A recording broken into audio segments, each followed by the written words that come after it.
Hey y'all, here's why you should stop giving a fuck about what other people think. It's very, very important for you to, stand on business, right? When you say you're gonna do something, it's very important that you do that thing and you do it no matter what. Like when I was first starting my fitness journey, obviously I got results and things like that. I had a lot of people that are like, what are you doing? Why are you eating that? That's not good for you. Don't eat too much protein. Don't eat too much protein. It's bad for your kidneys. Things like that, right? I had a lot of that. And then I was going to the gym a lot. They're like, you're obsessed with the gym. That's not healthy. Or you're on steroids. Just a lot of negative feedback. Because a lot of times when you're starting your journey, right, and you're getting results, and there's other people who want the same results as you, but they can't put in the work, they can't find within them to be consistent, they start to project onto you. They get jealous. And if you listen to them, you're just gonna be where they are, and misery loves company, right? That's one thing. Another thing is a lot of people don't know like what your vision is. They don't have to know your vision, but they don't understand your vision, right? Only you need to understand your vision, because you're the only person that's gonna, go to your goals. You're the person going towards your goals, right? So don't let somebody who doesn't even know your vision, who doesn't understand what you deeply want, to dictate what you do with your life, right? You only have one life on this earth, right? So a lot of times we'll be like, man, I really want to be an entrepreneur, or man, I really want to go to nursing school or something like that. And people will be like, you're going to nursing school, do this instead. Why would you do this? Or they'll be like, oh, you're trying to be an entrepreneur. You can't do that. You're a fucking loser. You have no discipline.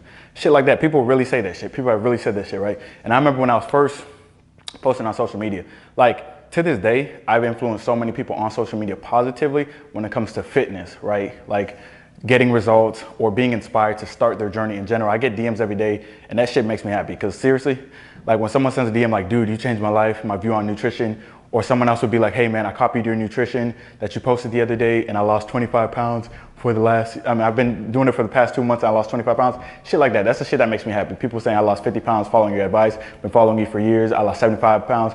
That's the shit that inspires me, and that's why I started to do what I did, right?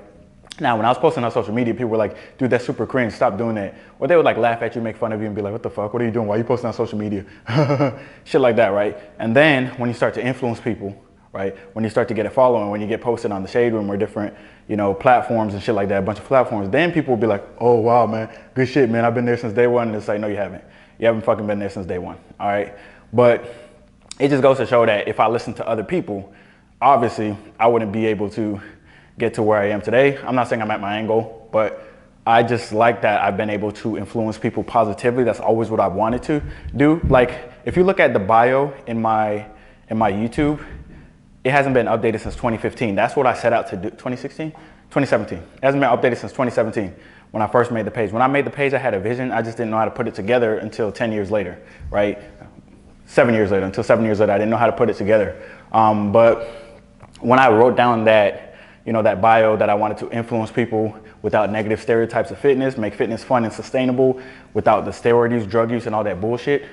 I've been able to do that through Instagram and TikTok mainly, and I'm kind of bringing it over to YouTube now, but I just love that, people are finally listening, and they're realizing that a lot of the issues that they have with their health is, it stems from nutrition and working out. So that's what I've always wanted to do. That's what I always wanted to influence. So I'm glad I've had a positive influence on that. But in all aspects of life, you're always gonna have naysayers is what I'm trying to say. Like, when you try to start something big, people are always going to push you down because they know you as one person, right? They might know you as the loser who's inconsistent. So when you start to be consistent and you start to be a winner, that makes them uncomfortable because they don't know you as that person, right? And they also fear that you'll leave them once you start to level up as well, right? So that's like an innate insecurity that people have. But people like to hate on success as well, guys. People like to hate on it. I've noticed a lot with this fitness journey specifically.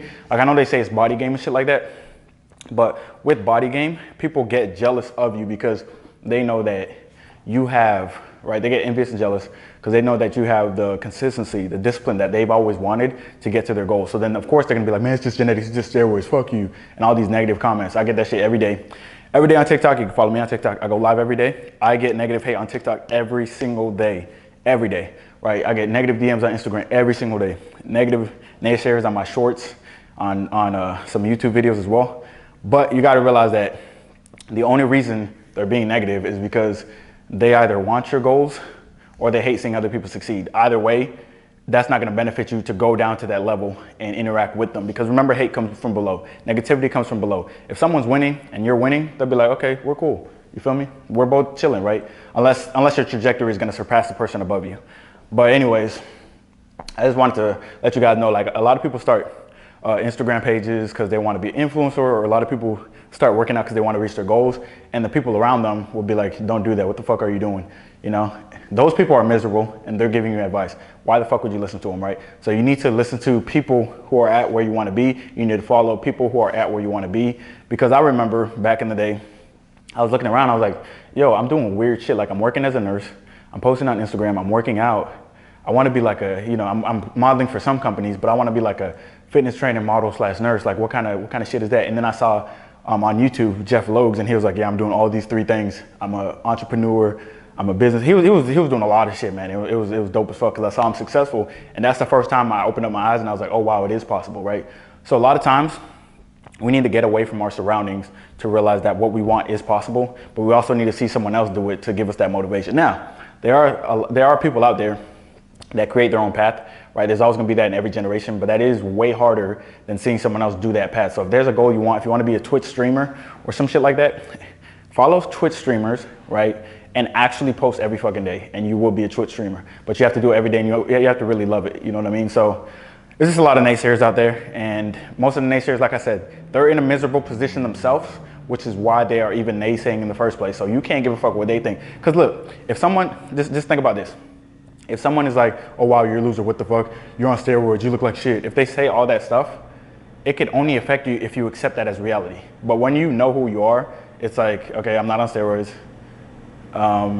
My goal is to get other people healthy. This person is hating on me and doesn't have a profile picture. Or this person is hating on me because they're out of shape. How does that affect me, right? So you don't accept that, right? So for example, it has to do with like your thoughts, right? How you accept thoughts. If you accept negative thoughts from others, that's you accepting the thought. If you don't accept the thought from others, they have no power, right? They just have no power. Like if someone's trying to gaslight you, but you don't feed into it, the gas can't keep going, right? It's like a fire. If you don't feed into it, then the fire is not gonna grow. It's gonna shrink until eventually it disappears. All right, so it's gonna be a lot of hate in anything you do. Like you can have 2 options. You can be like, okay, I'm gonna go be an engineer, or you can be like, you know what, I'm gonna go work for a nonprofit, or you can be like, I'm gonna be an entrepreneur. Any of those 3 things, you're gonna have hate either way, right? Someone's gonna find a way to hate on you, right? People who hate, people who are negative will always find a way to hate. People who are positive will always find a way to love. That's just how it is. Just like people who are winners, if you put them in a loser's position, they'll win. If you put a loser in a winner's position, they'll lose every fucking time, guys. So at the end of the day, your thoughts are what creates your future, your reality. And if someone's thinking negatively, distance yourself from that. Don't interact with it, because when you interact with it, you are now on their level, and now you're interacting with that negativity. Now you're feeding into it, and you're accepting it as a reality. All right, so be positive, say nay to the haters, ignore the haters. Oh yeah, another thing I wanted to say. Back in the day, when I was doing nursing, of course, full time, and then I was doing some personal training on the side. And I remember I was posting some side-by-sides, and some chick was like, you need to stop posting those side-by-sides. You need to stop posting those side-by-sides. I was like, why? She's like, well, I don't think they're cool. I was like, who the fuck are you, bro? I've been posting them before you existed, and I'm posting them after you existed. I cut her off right there. And to this day, like my side-by-sides have inspired the most people, because at the end of the day, a lot of people don't make progress in reality. A lot of people do not make progress. A lot of people do not make changes and transformations. I know you guys think transformations are common, but you see the same fucking transformations. Like I've been on Instagram posting transformations for 7 years now, 8 years, and I've seen the same people's transformations over and over, because new people do transform, but not as often as you guys think. When you see transformations, it's very hard for someone to transform their mind to the point that they change their body, to the point that they make it a lifestyle, to the point that they keep it off. That is very, very rare. So anytime you get negative hate in a comment that has anything to do with fitness, it's because that person has failed over and over, or they can't see themselves doing it. So when they see someone else do it, they think there's got to be some kind of secret, right? When you have such a lack of self-belief in yourself that you don't believe you can do something, and you see someone else do it, that innately makes you think, well, what's the fucking shortcut? They cheated or something like that. But in reality, they took their mind to a place you couldn't take yours to. They took their discipline to a place you weren't willing to. They showed up consistently, which was a thing you weren't willing to do. They left those hunger pangs. They let those hunger pangs happen, right? They went to sleep hungry. They ate what they're supposed to. They meal prepped and actually fucking ate it. They didn't meal prep and eat ice cream. They didn't meal prep and eat Chick-fil-A. They didn't meal prep and then DoorDash or Uber Eats. They actually meal prepped and ate the fucking food. They actually showed up to the gym when it was raining, when it was 5 a.m., after a 16-hour shift, after an 18-hour shift, after a 24-hour shift. Yes, I've done 24-hour shifts, right? Because I used to work agency. I had to do 2 different cases. Crazy, right? But showing up on all those days, you have a headache, you got COVID, you still show up, right? Not saying if you got COVID, you go to the gym, but you go outside, do a workout, you can do a bodyweight workout, things like that. So when you make no excuses, you win. It's that simple, right? When people are trying to make excuses for your success, that's them being insecure, jealous, and they themselves don't have that results. Like, if you notice, if you ever see negativity on someone's comments when it comes to fitness, it's always someone who's out of shape or doesn't have a profile picture. And the reason that is because obviously they can't do it for themselves, so they hate to see it being done for others, right? Like, they have a big ass stomach and then they have to see you lose belly fat, that shit pisses them off. They're like, what the fuck, that's not fair. But in reality, if they were just to lock in, they'd be good. And a lot of times, if you're like, you know, out of shape and sloppy and you expect to get girls as a dude, it's just not gonna happen. You're not taking care of yourself. It's just not gonna happen. Fucking take care of yourself. Go to the gym, right? Like, if you really wanna lose weight and you're a dude, you wanna lose fat, you wanna gain muscle, you wanna get rid of some depression, go to the fucking gym. I guarantee you, when your chest is popping, when you have a good pump, when you're lean, when you got a V-taper, when you're eating healthy foods, when you have more energy, when you're getting vitamin D, talking about the sun, when you're doing all these things, you can't be depressed, bro. You're just not gonna be. You're gonna be getting more attention from chicks, but you're gonna have more energy and more purpose in your life, period. Buy, subscribe, what's up? Buy, subscribe.